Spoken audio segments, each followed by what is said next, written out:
प्रस्तुत है रवींद्रनाथ टैगोर की कहानी अपरिचिता। आज मेरी आयु केवल 27 साल की है। ये जीवन न दीर्घता के हिसाब से बड़ा है न गुण के हिसाब से, तो भी इसका एक विशेष मूल्य है। ये उस फूल के समान है जिसके वक्ष पर भ्रमर आकर बैठा हो और उसी पदक्षेप के इतिहास ने उसके जीवन के फल में गुठली का सा रूप धारण कर लिया हो। वो इतिहास आकार में छोटा है, उसे छोटा करके ही लिखूंगा। जो छोटे को साधारण समझने की भूल नहीं करेंगे वे इसका रस समझेंगे। कॉलेज में पास करने के लिए जितनी परीक्षाएं थीं सब मैंने ख़त्म कर ली हैं। बचपन में मेरे सुंदर चेहरे को लेकर पंडित जी को सेमल के फूल तथा माकाल फल, जो बाहर से देखने में सुंदर तथा भीतर से दुर्गंध युक्त और अखाद्य गूदे वाला एक फल होता है, उसके साथ मेरी तुलना करके हंसी उड़ाने का मौका मिला था। तब मुझे इससे बड़ी लज्जा लगती थी, किंतु बड़ा होने पर सोचता रहा हूँ कि यदि पुनर्जन्म हो तो मेरे मुख पर स्वरूप और पंडित जी के मुख पर विद्रूप इसी प्रकार प्रकट हो। एक दिन था जब मेरे पिता गरीब थे। वकालत करके उन्होंने बहुत सा रुपया कमाया। भोग करने का उन्हें पल भर भी समय नहीं मिला। मृत्यु के समय उन्होंने जो लंबी सांस ली थी वही उनका पहला अवकाश था। उस समय मेरी माता की अवस्था कम थी। माँ के ही हाथों मेरा लालन पालन हुआ। माँ गरीब घर की बेटी थी, अतः हम धनी थे ये बात न तो वे भूलती और न मुझे भूलने देती। बचपन में मैं सदा गोद में ही रहा, शायद इसीलिए मैं अंत तक पूरी तौर पर वयस्क नहीं हुआ। आज ही मुझे देखने पर लगेगा जैसे मैं अन्नपूर्णा की गोद में गजानन का छोटा भाई हूँ। मेरे असली अभिभावक थे मेरे मामा। वे मुझसे मुश्किल से 6 वर्ष बड़े होंगे, किंतु फल्गु की रेती की तरह उन्होंने हमारे सारे परिवार को अपने हृदय में सोख लिया था। उन्हें खोदे बिना इस परिवार का एक भी बूंद रस पाने का कोई उपाय नहीं। इसी कारण मुझे किसी भी वस्तु के लिए कोई चिंता नहीं करनी पड़ती। हर कन्या के पिता स्वीकार करेंगे कि मैं सत्पात्र हूँ, हुक्का तक नहीं पीता। भला आदमी होने में कोई झंझट नहीं है, अतः मैं नितांत भला मानस हूँ। माता का आदेश मानकर चलने की क्षमता मुझ में है, वस्तुतः न मानने की क्षमता मुझ में नहीं है। मैं अपने को अंतःपुर के शासन अनुसार चलने के योग्य ही बना सका हूँ। यदि कोई कन्या स्वयंवरा हो तो इन सुलक्षणों को याद रखे। बड़े बड़े घरों से मेरे विवाह के प्रस्ताव आए थे, किंतु मेरे मामा का, जो धरती पर मेरे भाग्य देवता के प्रधान एजेंट थे, विवाह के संबंध में एक विशेष मत था। अमीर की कन्या उन्हें पसंद न थी। हमारे घर जो लड़की आए वो सिर झुकाए हुए आए, वे यही चाहते थे। फिर भी रुपए के प्रति उनकी नस नस में आसक्ति समाई हुई थी। वे ऐसा समधी चाहते थे जिसके पास धन तो ना हो पर जो धन देने में त्रुटि ना करे, जिसका शोषण तो कर लिया जाए पर जिसे घर आने पर गुड़गुड़ी के बदले बंधे हुक्के में तंबाकू देने पर जिसकी शिकायत न सुननी पड़े। मेरा मित्र हरीश कानपुर में रहता था। छुट्टियों में उसने कलकत्ता आकर मेरा मन चंचल कर दिया। बोला, सुनो जी, अगर लड़की की बात हो तो एक अच्छी खासी लड़की है। कुछ दिन पहले ही एमए पास किया है। सामने जितनी दूर तक दृष्टि जाती छुट्टी धू धू कर रही थी। परीक्षा नहीं है, उम्मीदवारी नहीं, नौकरी नहीं, अपनी जायदाद देखने की चिंता भी नहीं, शिक्षा भी नहीं, इच्छा भी नहीं होने में भीतर माँ थी और बाहर मामा। इस अवकाश की मरुभूमि में मेरा हृदय उस समय विश्वव्यापी नारी रूप की मरीचिका देख रहा था। आकाश में उसकी दृष्टि थी, वायु में उसका निश्वास, तरुमरमर में उसकी रहस्यमयी बातें। ऐसे में ही हरीश आकर बोला, अगर लड़की की बात हो तो मेरा तन मन वसंत वायु से दोलायित बकुल वन की नव पल्लव राशि की भांति धूप चाह का पट बुनने लगा। हरीश आदमी था रसे, रस उंडेल कर वर्णन करने की उसमें शक्ति थी, और मेरा मन था त्रिषाक्त। मैंने हरीश से कहा, एक बार मामा से बात चलाकर देखो। बैठक जमाने में हरीश अद्वितीय था। इससे सर्वत्र उसकी खातिर होती थी। मामा भी उसे पाकर छोड़ना नहीं चाहते थे। बात उनकी मन में चली। लड़की की अपेक्षा लड़की के पिता की जानकारी ही उनके लिए महत्वपूर्ण थी। पिता की अवस्था वे जैसी चाहते थे वैसी ही थी। किसी ज़माने में उनके वंश में लक्ष्मी का मंगल घट भरा रहता था। इस समय उसे शून्य ही समझो। फिर भी तले में थोड़ा बहुत बाकी था। अपने प्रांत में वंश मर्यादा की रक्षा करके चलना सहज न समझकर वे पश्चिम में जाकर वास कर रहे थे। वहाँ गरीब गृहस्थ की ही भांति रहते थे। एक लड़की को छोड़कर उनके और कोई नहीं था।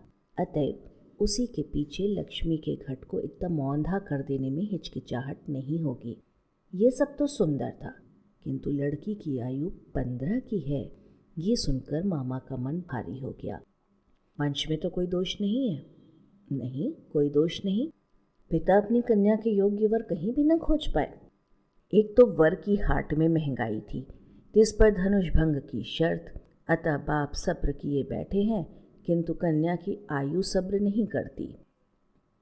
जो हो, हरीश की सरस रचना में गुण था।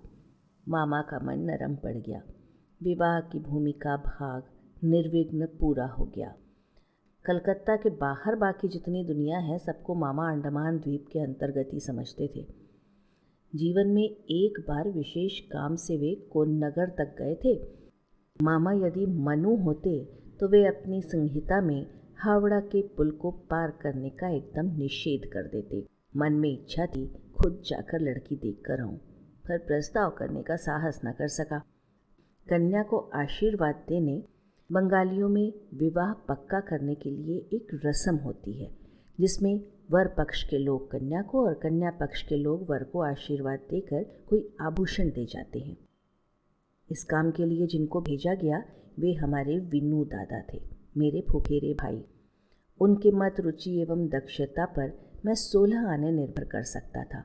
लौटकर विनू दादा ने कहा, बुरी नहीं है जी, असली सोना है। विनू दादा की भाषा अत्यंत संयत थी। जहाँ हम कहते थे अपूर्व, वहाँ वे कहते काम चलाओ। अतएव मैं समझा मेरे भाग्य में पंचशर का प्रजापति से कोई विरोध नहीं है। एक रेडियो भाग 2। कहना व्यर्थ है, विवाह के उपलक्ष्य में कन्या पक्ष को ही कलकत्ता आना पड़ा। कन्या के पिता शंभूनाथ बाबू हरीश पर कितना विश्वास करते थे, इसका प्रमाण ये था कि विवाह के 3 दिन पहले उन्होंने मुझे पहली बार देखा और आशीर्वाद की रस्म पूरी कर गए। उनकी अवस्था 40 के आसपास होगी। बाल काले थे, मूंछों का पकना अभी आरंभ ही हुआ था। रूपवान थे। भीड़ में देखने पर सबसे पहले उन्हीं पर नज़र पड़ने लायक उनका चेहरा था। आशा करता हूँ कि मुझे देखकर वे खुश हुए। समझना कठिन था, क्योंकि वे भी अल्पभाषी थे। जो एक आध बात कहते भी थे, उसे मानो पूरा जोर देकर नहीं कहते थे। इस बीच मामा का मुंह अबाध गति से चल रहा था। धन में, मान में हमारा स्थान शहर में किसी से कम नहीं था। वे नाना प्रकार से इसी का प्रचार कर रहे थे। शंभूनाथ बाबू ने इस बात में बिल्कुल योग नहीं दिया। किसी भी प्रसंग में कोई हाँ या हूँ तक नहीं सुनाई पड़ा।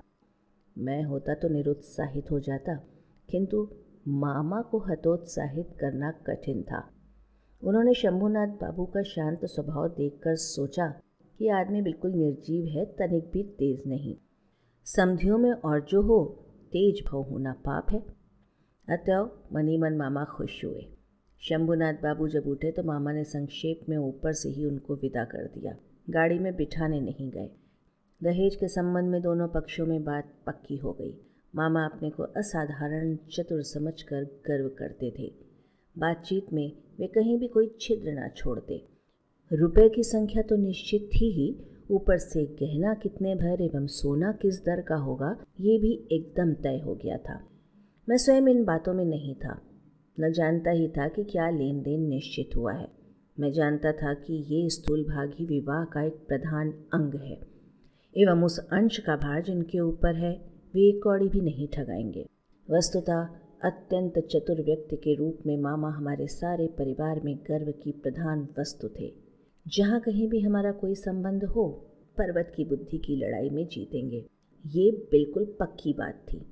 इसलिए हमारे यहाँ कभी न रहने पर भी एवं दूसरे पक्ष में कठिन अभाव होते हुए भी हम जीतेंगे, हमारे परिवार की जिद थी। इसमें चाहे कोई बचे या मरे। हल्दी चढ़ाने की रस्म बड़ी धूमधाम से हुई। थाने वाले इतने थे कि उनकी संख्या का हिसाब रखने के लिए क्लर्क रखना पड़ता। उनको विदा करने में अवर पक्ष का जो नाकों दम होगा उसका स्मरण करके मामा के साथ स्वर मिलाकर माँ खूब हंसी। बैंड, शहनाई, फैंसी कंसर्ट आदि जहाँ जितने प्रकार की ज़ोरदार आवाज़ें थीं, सबको एक साथ मिलाकर बर्बर कोलाहल रूपी मस्त हाथी द्वारा संगीत सरस्वती के परवीन को दलित विदलित करता हुआ मैं विवाह के घर में जा पहुंचा। अंगूठी, हार, जरी, जवाहरात से मेरा शरीर ऐसा लग रहा था जैसे गहने की दुकान नीलाम पर चढ़ी हो। उनके भावी जमाता का मूल्य कितना था, ये जैसे कुछ मात्रा में सर्वांग में स्पष्ट रूप से लिखकर भावी ससुर के साथ मुकाबला करने चला था। मामा विवाह के घर पहुंचकर प्रसन्न नहीं हुए। एक तो आंगन में बारातियों के बैठने के लायक जगह नहीं थी, जिस पर संपूर्ण आयोजन एकदम साधारण ढंग का था। ऊपर से शंभुनाथ बाबू का व्यवहार भी निहायत ठंडा था। उनकी विनय अजस्र नहीं थी, मुंह में शब्द ही न थे। बैठे गले, गंजी खोपड़ी, कृष्ण वर्ण एवं स्थूल शरीर वाले उनके एक वकील मित्र यदि कमर में चादर बांधे बराबर हाथ जोड़े सिर हिलाते हुए नम्रता पूर्ण स्मित हास्य और गदगद वचनों से कंसर्ट पार्टी के करताल बजाने वाले से लेकर वरकर्ता तक प्रत्येक को बार बार प्रचुर मात्रा में अभिषिक्त न कर देते तो शुरू में ही मामला इस पार या उस पार हो जाता। मेरे सभा में बैठने के कुछ देर बाद ही मामा शंभुनाथ बाबू को बगल के कमरे में बुला ले गए। पता नहीं क्या बातें हुई। कुछ देर बाद ही शंभुनाथ बाबू ने आकर मुझसे कहा, लाला जी ज़रा इधर तो आइए। मामला ये था, सभी का ना हो किंतु किसी किसी मनुष्य का जीवन में कोई एक लक्ष्य रहता है। मामा का एकमात्र लक्ष्य था, वे किसी भी प्रकार किसी से ठगे नहीं जाएंगे। उन्हें डर था कि उनके समधी उन्हें गहनों में धोखा दे सकते हैं। विवाह कार्य समाप्त हो जाने पर उस धोखे का कोई प्रतिकार न हो सकेगा। घर किराया, सौगात, लोगों की विदाई आदि के विषय में जिस प्रकार की खींचातानी का परिचय मिला, उससे मामा ने निश्चय किया था लेने देने के संबंध में इस आदमी की केवल ज़बानी बात पर निर्भर रहने से काम न चलेगा। इसी कारण घर के सुनार तक को साथ लाए थे। बगल के कमरे में जाकर देखा, मामा एक कुर्सी पर बैठे थे, एक सुनार अपनी तराजू, बाट और कसौटी लिए ज़मीन पर। शंभुनाथ बाबू ने मुझसे कहा, तुम्हारे मामा कहते हैं कि विवाह कार्य शुरू होने के पहले ही वे कन्या के सारे गहने जचवा कर देखेंगे। इसमें तुम्हारी क्या राय है? मैं सिर नीचा किए चुप रहा। मामा बोले, वो क्या कहेगा, मैं जो कहूँगा वही होगा। शंभुनाथ बाबू ने मेरी ओर देखकर कहा, तो फिर यही तय रहा, ये जो कहेंगे वही होगा। इस संबंध में तुम्हें कुछ नहीं कहना है? मैंने ज़रा गर्दन हिलाकर इशारे से बताया, इन सब बातों में मेरा बिल्कुल भी अधिकार नहीं है। अच्छा तो बैठो, लड़की के शरीर से सारा गहना उतार कर लाता हूँ। ये कहते हुए वे उठे। मामा बोले, अनुपम यहाँ क्या करेगा? वो सभा में जाकर बैठे।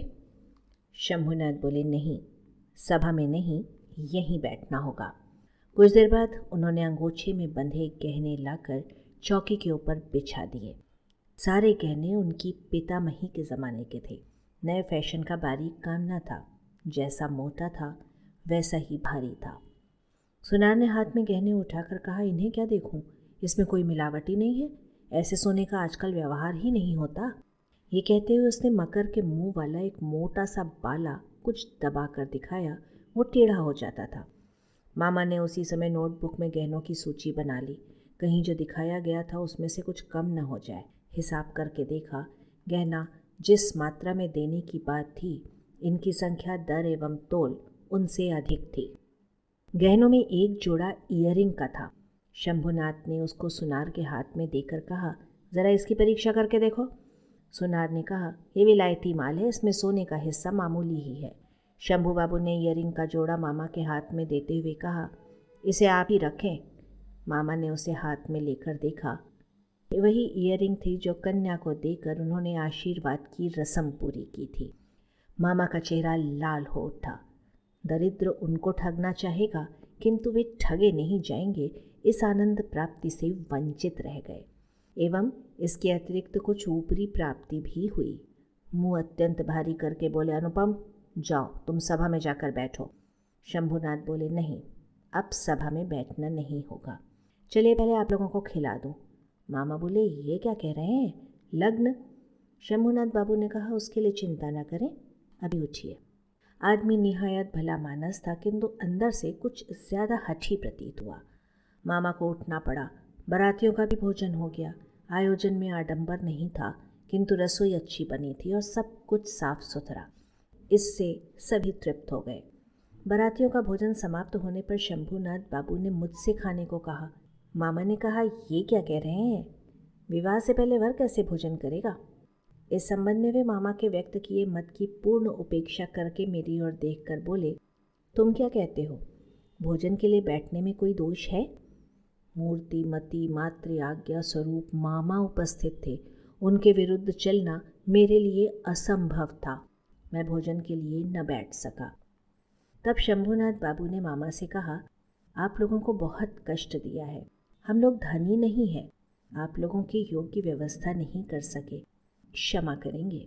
रात हो गई है, आप लोगों का कष्ट और नहीं बढ़ाना चाहते तो फिर इस समय। मामा बोले, तो चलिए सभा में, हम तो तैयार हैं। शंभुनाथ बोले, तब आपकी गाड़ी बुलवा दूं? मामा ने आश्चर्य से कहा, मजाक कर रहे हैं क्या? मजाक तो आप ही कर चुके हैं। मजाक के संपर्क को स्थायी करने की मेरी कतई इच्छा नहीं है। मामा दोनों आंखें विस्फारित किए अवाक रह गए। शंभुनाथ ने कहा, अपनी कन्या का गहना मैं चुरा लूँगा, जो ये बात सोचता है उसके हाथों में कन्या नहीं दे सकता। मुझसे एक शब्द कहना भी उन्होंने आवश्यक नहीं समझा, कारण प्रमाणित हो गया था, मैं कुछ भी नहीं था। उसके बाद जो हुआ उसे कहने की इच्छा नहीं होती। झाड़ फानूस तोड़ फोड़ कर चीज़ वस्तु को नष्ट भ्रष्ट करके बारातियों का दल दक्ष यज्ञ का नाटक पूरा करके बाहर चला आया। घर लौटने पर बैंड शहनाई और कंसर्ट सब साथ नहीं बजे एवं अभ्रक के झाड़ों ने आकाश के तारों के ऊपर अपने कर्तव्य का निर्वाह करके कहाँ महानिर्वाण प्राप्त किया पता नहीं चला। एक रेडियो भाग 3। घर के सब लोग क्रोध से आग बबूला हो गए। कन्या के पिता को इतना घमंड कलयुग पूर्ण रूप से आ गया है। सब बोले, देखें लड़की का विवाह कैसे करते हैं। किंतु लड़की का विवाह नहीं होगा, ये भय जिसके मन में ना हो उसको दंड देने का क्या उपाय है। बंगाल भर में मैं ही एकमात्र पुरुष था जिसको स्वयं कन्या के पिता ने जनवासे से लौटा दिया था। इतने बड़े सत्पात्र के माथे पर कलंक का इतना बड़ा दाग किस दुष्ट ग्रह ने इतना प्रचार करके गाजे बाजे से समारोह करके आंक दिया। बराती ये कहते हुए माथा पीटने लगे कि विवाह नहीं हुआ, लेकिन हमको धोखा देकर खिला दिया। संपूर्ण अन्न सहित बकवाशे निकाल कर वहां फेंक आते तो अफसोस मिटता।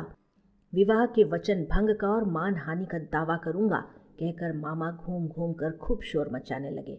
हितैषियों ने समझा दिया कि ऐसा करने से जो तमाशा बाकी रह गया है वो भी पूरा हो जाएगा।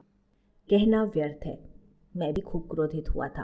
किसी प्रकार शंभुनाथ बुरी तरह हार कर मेरे पैरों पर आ गिरे। मूंछों की रेखा पर ताव देते देते केवल यही कामना करने लगा, किंतु इस आक्रोश की काली धरा के समीप एक और स्रोत बह रहा था, जिसका रंग बिल्कुल भी काला नहीं था। संपूर्ण मन उस अपरिचित की ओर दौड़ गया। अभी तक उसे किसी भी प्रकार वापस नहीं मोड़ सका। दीवार की आड़ में रह गया। उसके माथे पर चंदन चर्चित था, देह पर लाल साड़ी, चेहरे पर लज्जा की ललाई। हृदय में क्या था ये कैसे कह सकता हूँ। मेरे कल्पना लोक की कल्पलता वसंत के समस्त फूलों का भार मुझे निवेदित कर देने के लिए झुक पड़ी थी। हवा आ रही थी, सुगंध मिल रही थी, पत्तों का शब्द सुन रहा था, केवल एक पग बढ़ाने की देर। इसी बीच वो पग भर की दूरी क्षण भर में असीम हो गई। इतने दिनों तक रोज शाम को मैंने विनू दादा के घर जाकर उनको परेशान कर डाला था। विनू दादा की वर्णन शैली की अत्यंत सघन संक्षिप्तता के कारण उनकी प्रत्येक बात ने स्फुलिंग के समान मेरे मन में आग लगा दी थी। मैंने समझा था कि लड़की का रूप बड़ा अपूर्व था, किंतु न तो उसे आंखों देखा और न उसका चित्र, सब कुछ अस्पष्ट रह गया। बाहर तो उसने पकड़ दी ही नहीं, उसे मन में भी न ला सका।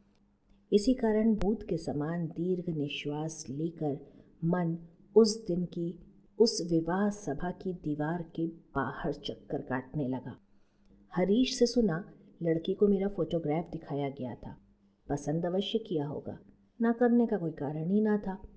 मेरा मन कहता है वो चित्र उसने किसी बक्से में छिपा कर रखा है। कमरे का दरवाज़ा बंद करके अकेली किसी निर्जन दोपहरी में क्या वो उसे खोलकर न देखती होगी? जब झुककर देखती होगी तब चित्र के ऊपर क्या उसके मुख के दोनों ओर से खुले बाल आकर नहीं पड़ते होंगे? अकस्मात बाहर किसी के पैर की आहट पाते ही क्या वो झटपट अपने सुगंधित अंचल में चित्र को छिपा न लेती होगी?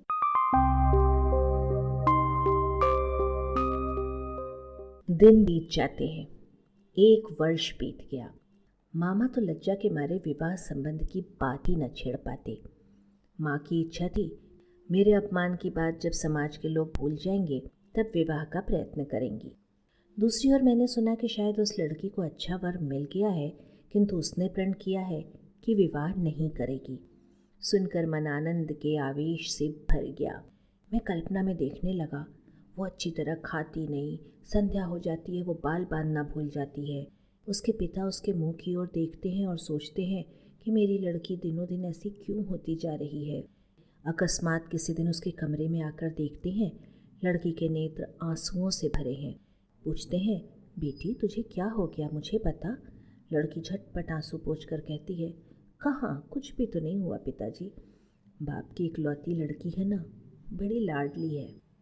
अनावृष्टि के दिनों में फूल की कली के समान जब लड़की एकदम मुरझा गई तो पिता के प्राण और अधिक सहन न कर सके।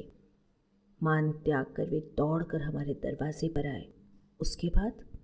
उसके बाद मन में जो काले रंग की धारा बह रही थी वो मानो काले सांप के समान रूप धरकर पुकार उठी। उसने कहा, अच्छा है फिर एक बार विवाह का साज सजाया जाए, रोशनी जले, देश विदेश के लोगों को निमंत्रण दिया जाए। उसके बाद तुम वर के मोर को पैरों से कुचल कर दल बल लेकर सभा से उठकर चले आओ। किंतु जो धारा अश्रुजल के समान शुभ्र थी वो राजहंस का रूप धारण करके बोली, जिस प्रकार मैं एक दिन दमयंती के पुष्प वन में गई थी, मुझे उसी प्रकार एक बार उड़ जाने दो। मैं विरहिणी के कानों में एक बार सुख संदेश दे आऊं। उसके बाद दुख की रात बीत गई। नव वर्षा का जल बरसा, म्लान फूलों ने मुंह उठाया। इस बार उस दीवार के बाहरी सारी दुनिया के और सब लोग रह गए, केवल एक व्यक्ति ने भीतर प्रवेश किया।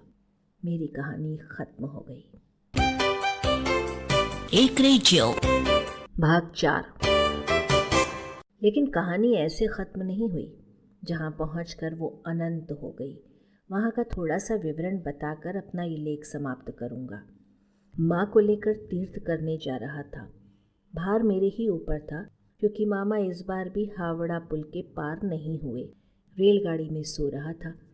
झोंके खाते खाते दिमाग में नाना प्रकार के बिखरे स्वप्नों का झुनझुना बज रहा था। अकस्मात किसी एक स्टेशन पर जाग पड़ा। वो भी प्रकाश अंधकार मिश्रित एक स्वप्न था। केवल आकाश के तारागण चिर परिचित थे और सब अपरिचित अस्पष्ट था। स्टेशन में कई सीधी खड़ी बत्तियां प्रकाश द्वारा ये धरती कितनी अपरिचित है एवं जो चारों ओर है वो कितना अधिक दूर है, यही दिखा रही थी। गाड़ी में माँ सो रही थी। बत्ती के नीचे हरा पर्दा टंगा था। ट्रंक, बक्स, सामान सब एक दूसरे के ऊपर तितर बितर पड़े थे। वो मानो स्वप्न लोक का उल्टा पुल्टा सामान हो जो संध्या की हरी बत्ती के टिमटिमाते प्रकाश में होने और ना होने के बीच न जाने किस ढंग से पड़ा था। इस बीच उस विचित्र जगह की अद्भुत रात में कोई बोल उठा, जल्दी आ जाओ, इस डिब्बे में जगह है। लगा जैसे गीत सुना हो। बंगाली लड़की के मुख से बंगला बोली कितनी मधुर लगती है, इसका पूरा पूरा अनुमान ऐसे अनुपयुक्त स्थान पर अचानक सुनकर ही किया जा सकता है। किंतु इस स्वर को निरी एक लड़की का स्वर कहकर श्रेणीभुक्त कर देने से काम नहीं चलेगा। ये किसी अन्य व्यक्ति का स्वर था। सुनते ही मन कह उठता है, ऐसा तो पहले कभी नहीं सुना। गले का स्वर मेरे लिए सदा ही बड़ा सत्य रहा है। रूप भी कम बड़ी वस्तु नहीं है, किंतु मनुष्य में जो अंतरतम और अनिर्वचनीय है, मुझे लगता है जैसे कंठ स्वर उसी की आकृति हो। चटपट जंगला खोलकर मैंने मुंह बाहर निकाला। कुछ भी न दिखा। प्लेटफॉर्म पर अंधेरे में खड़े गार्ड ने अपनी एक आंख वाली लालटेन हिलाई। गाड़ी चल दी। मैं जंगले के पास बैठा रहा। मेरी आंखों के सामने कोई मूर्ति न थी, किंतु हृदय में मैं एक हृदय का रूप देखने लगा। वो जैसे इस तारामयी रात्रि के समान हो जो आवृत कर लेती है, किंतु उसे पकड़ा नहीं जा सकता। जो स्वर, अपरिचित कंठ के स्वर, क्षण भर में ही तुम मेरे चिर परिचित के आसन पर आकर बैठ गए हो। तुम कैसे अद्भुत हो, चंचल काल के क्षुब्ध हृदय के ऊपर के फूल के समान खिले हो, किंतु उसकी लहरों के आंदोलन से कोई पंखुड़ी तक नहीं हिलती। अपरिमेय कोमलता में जरा भी दाग नहीं पड़ता।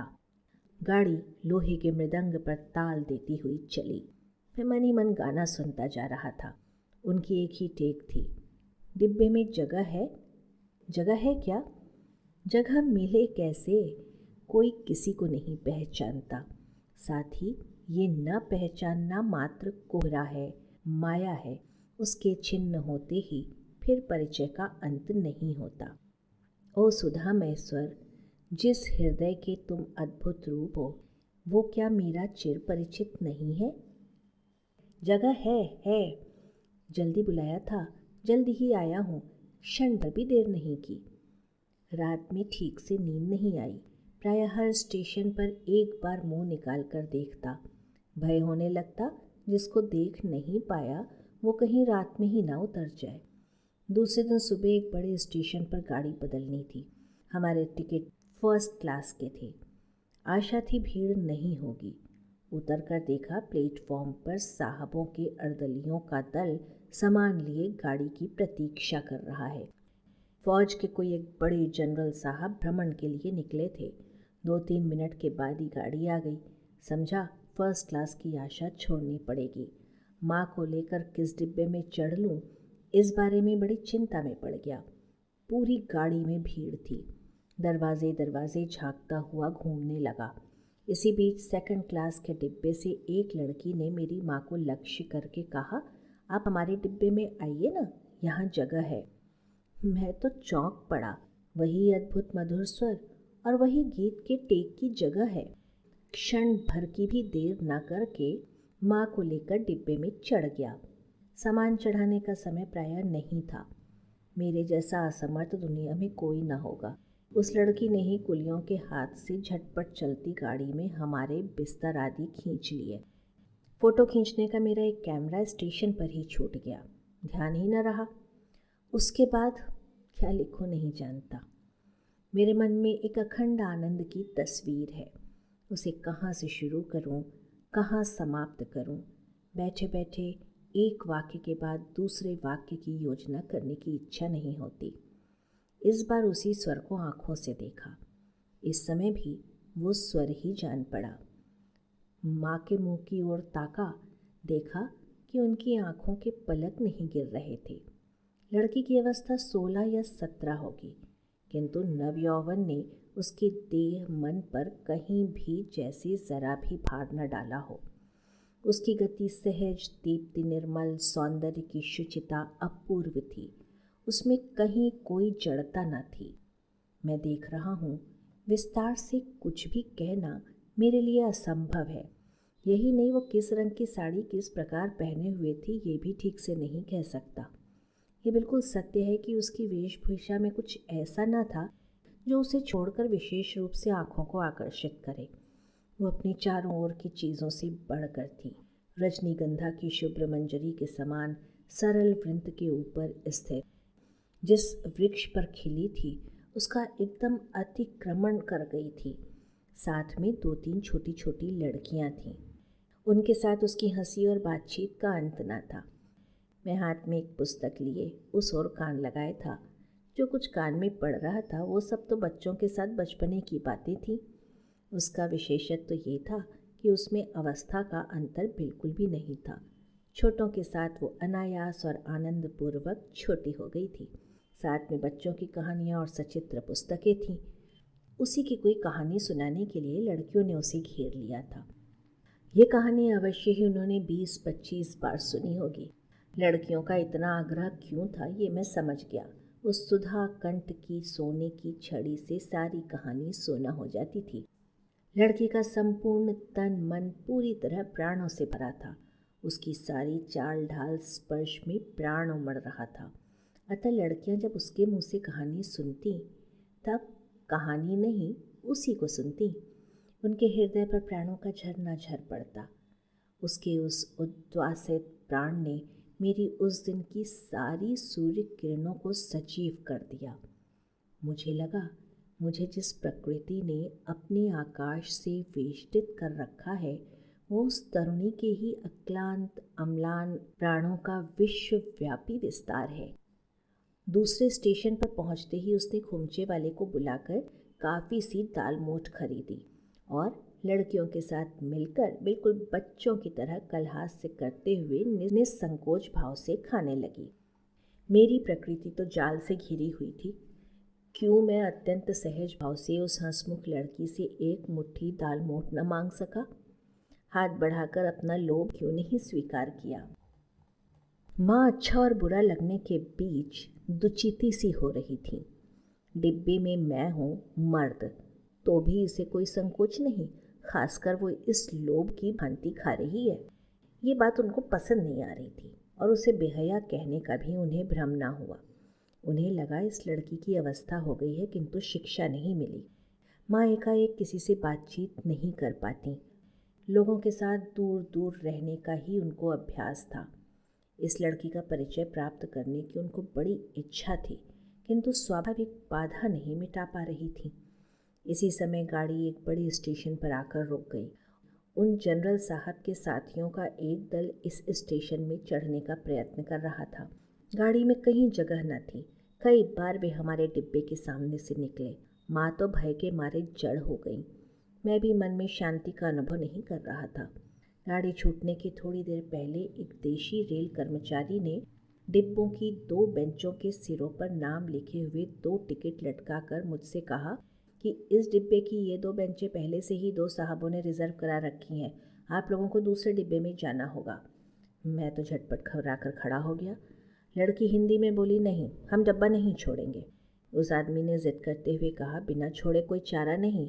किंतु लड़की के उतरने की इच्छा का कोई लक्षण न देखकर वो उतरकर अंग्रेज स्टेशन मास्टर को बुला लाया। उसने आकर मुझसे कहा, मुझे खेद है, किंतु सुनकर मैंने कुली कुली की पुकार लगाई।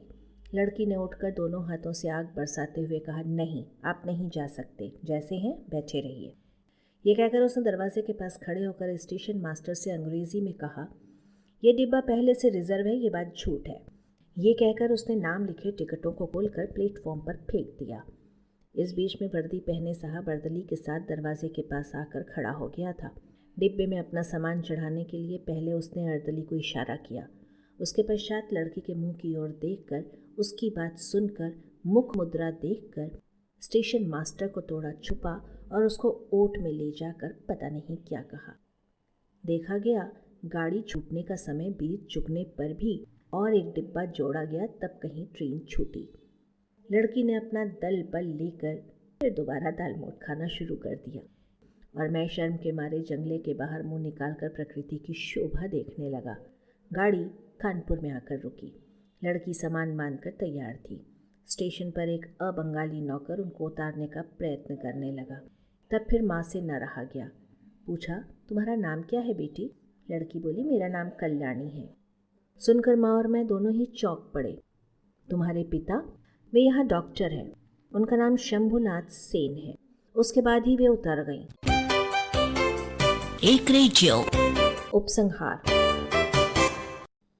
मामा के निषेध को अमान्य करके माता की आज्ञा ठुकराकर मैं अब कानपुर आ गया हूँ। कल्याणी के पिता और कल्याणी से भेंट हुई है। हाथ जोड़े हैं, सिर झुकाया है। शंभुनाथ बाबू का हृदय पिघला है।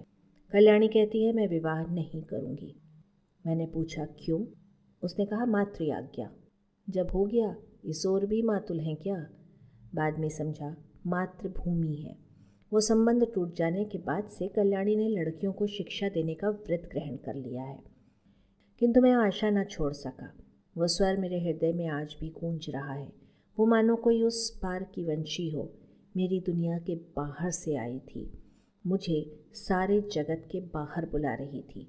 और वो जो रात के अंधकार में मेरे कान में पड़ा था, जगह है, वो मेरे चिर जीवन के संगीत की टेप बन गई।